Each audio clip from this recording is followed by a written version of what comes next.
أعوذ بالله من الشيطان الرجيم. پناه وړم الله تعالی شړل شوي شیطان څخه. بسم الله الرحمن الرحيم. د الله په نوم چې ډېر زیات مهربان پوره رحم لرونکی دی. فأما الذين آمنوا وعملوا الصالحات فيوفيهم أجورهم ويزيدهم من فضله وأما الذين استنكفوا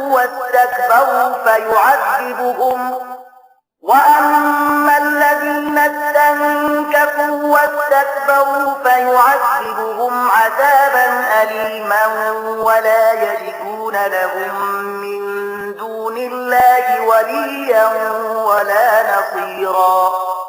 په هغه وخت کې به هغه خلک چې ایمان راوړی دی نیک عمل یې غوره کړی دی خپل ثوابونه به پوره بشپړ ومومي او الله به د خپل لورینې له مخې هغو ته زیات اجر ور په برخه کړي او کوم خلکو چې بندګي شرم ګڼلې او لوی یې کړې ده هغو ته به الله دردناک عذاب ورکړي او له الله نه پرته چې هغوی د هر چا په ساتنه پالنه او مرسته ډاډه دي له هغو نه به هیڅوک هغوی هلته ونه مومي. يا أيها الناس قد جاءكم برهان من ربكم وأنزلنا إليكم نورا مبينا. فأما الذين آمنوا بالله واعتصموا به فسيدخلهم في رحمة منه وفضل ويهديهم إليه صراطا مستقيما. اے خلکو ستاسو د رب لوري تاسو ته روښانه دلیل راغلی دی او موږ ستاسو لوري ته داسې روښنايي درلېږلې ده چې تاسو ته په ښکاره څرګنده لارښوونکې ده. اوس چې کوم کسان د الله خبره ومني او د هغه د پناه په لټه کې شي الله به هغوی ته د خپل رحمت او د خپل پیرزوینې او مهربانۍ په لمن کې ځای ورکړي او خپل لوري ته د راتګ به ورته سمه لار وښيي.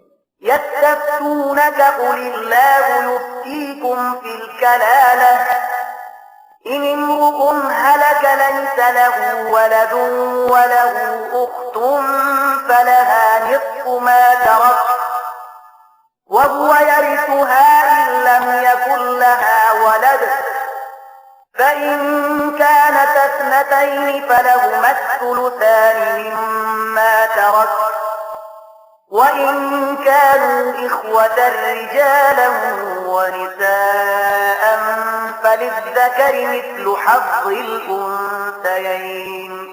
يبين الله لكم أن تضلوا والله بكل شيء عليم.